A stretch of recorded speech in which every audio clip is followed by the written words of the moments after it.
गुणातीतोऽक्षरं ब्रह्म भगवान् पुरुषोत्तमः जनो जानन्निदं सत्यं मुच्यते भवबन्धनात्।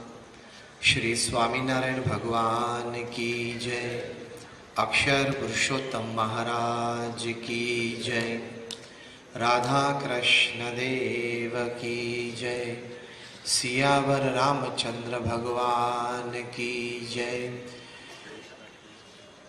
प्रमुख स्वामी महाराज की जय। महंत स्वामी महाराज की जय। प्रमुख स्वामी महाराज शताब्दी महोत्सव की जय। प्रथम तो भगवान स्वामीनारायण के चरण में वंदन के साथ हमारे गुरु हरि परम पूज्य प्रमुख स्वामी महाराज और परम पूज्य महंत स्वामी महाराज के चरण में वंदन के साथ आप सभी को जय जिनेन्द्र,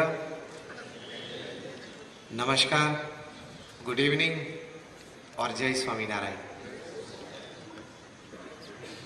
आज का यह प्रसंग और यह समारोह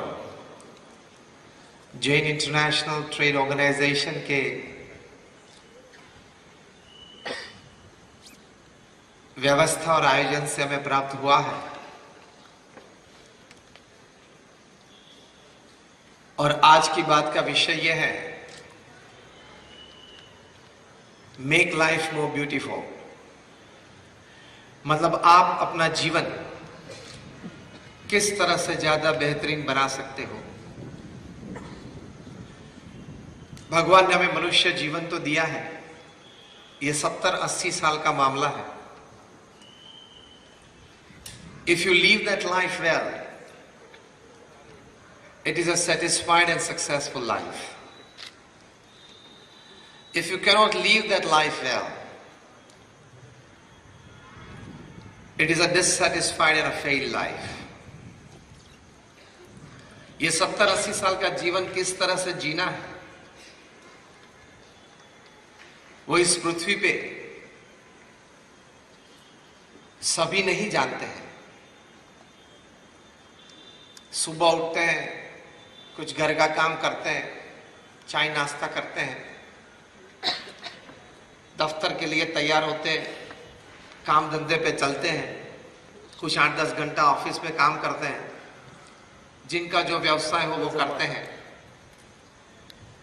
फिर शाम को वापस आते हैं, घर बैठते हैं, कुछ न्यूज़पेपर पढ़ते हैं, टीवी देखते हैं,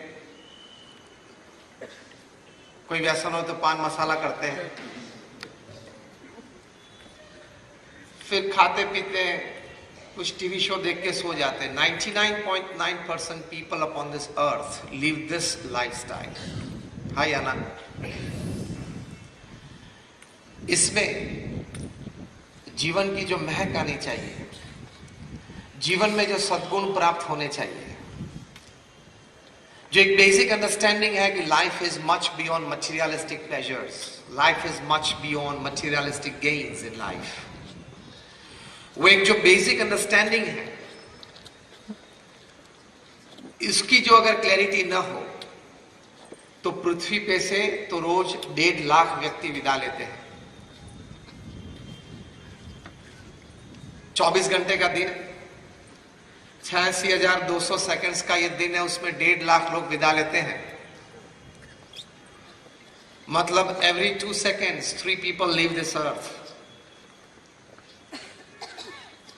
अगर भगवान की इच्छा हुई और पूरा कंसंट्रेशन गांधीधाम पे रख दे तो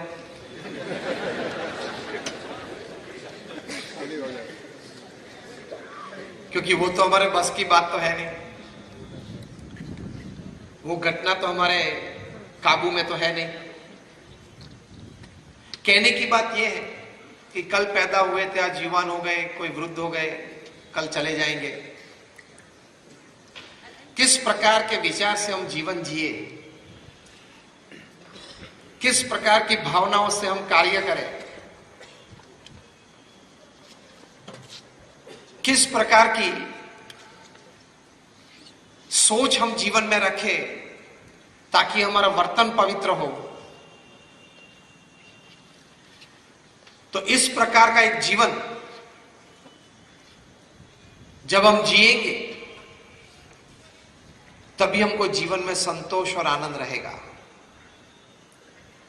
If at the end of your life you cannot put your hand on your chest and tell yourself, yes, I lived, it is not a life well lived.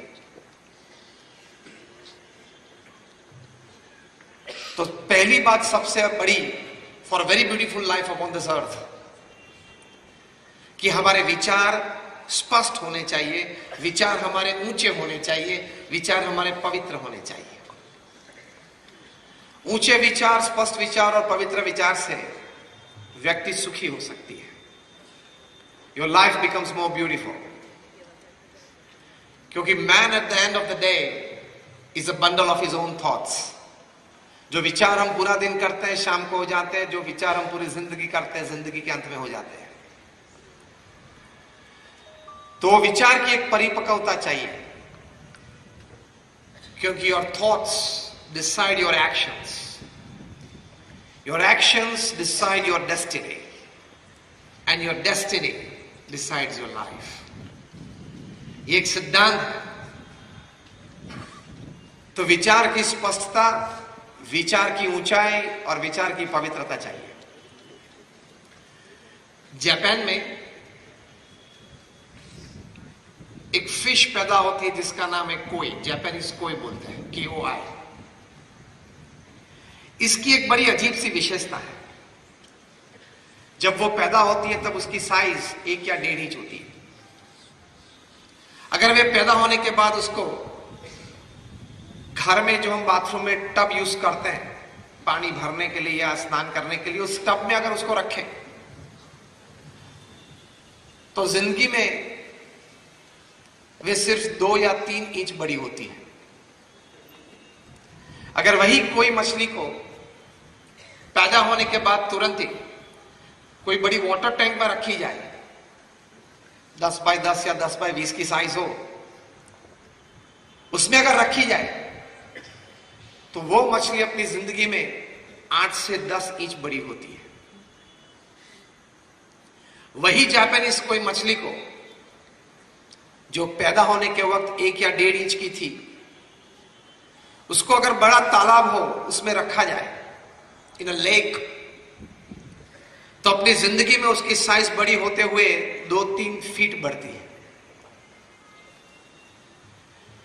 कई दशकों तक वैज्ञानिकों के मन में यह रहा कि how with the same gene and the same DNA, genetic वही है, DNA भी वही है, तो वही जीन्स या वही DNA है तो भी ये मछली कोई 2-3 इंच बड़ी होती है अपने जीवन में, कोई है तो 8-10 इंच बड़ी होती है, कोई है तो 2-3 फीट बड़ी हो जाती है. बहुत संशोधन किया उसके बाद एक कंक्लूजन रिपोर्ट तैयार हुआ, और कंक्लूजन रिपोर्ट में यह लिखा था कि the growth of this fish depends upon its acceptations of the limitations for growth. ये मछली, उसका विकास किस पर निर्भर है? तो वो अपने आप को जिस मर्यादा में सीमित कर देती है कि ये मेरी मर्यादा है जीवन में विकास की मेरी ये मर्यादा है, उस प्रकार से उसकी सोच बनती है और इस सोच के अनुसार उसका विकास होता है.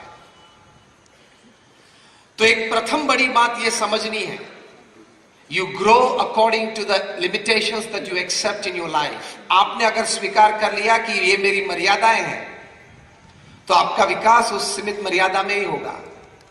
अगर आपने अपने विचार से एक बात जीवन में तय कर ली कि मेरा विकास अमर्यादित हो सकता है, if great people have grown I can also grow in life. जो भी महापुरुष इस पृथ्वी में हैं, अपने व्यक्तिगत क्षेत्र में उन्होंने बहुत, अगर हम कह सके तो पूर्ण विकास किया है, तो मैं भी कर सकता हूं. I can also do. God is not partial. तो प्रथम यह विचार स्पष्ट करना है कि मैं जितना चाहूं उतना मेरा विकास हो सकता है. यह विचार अगर स्पष्ट हो जाए तो जेनेटिक साइंसेस की जो रिसर्च हुई है वे बताते हैं कि भगवान ने तो हमारे शरीर में, हमारी बुद्धि में, हमारे आत्मा में कई प्रकार की ऐसी शक्तियां रखी हैं, कई प्रकार की ऐसी ऊर्जाएं रहे जिस शक्ति और जिस ऊर्जा से हम अपना अमर्यादित विकास कर सकते हैं।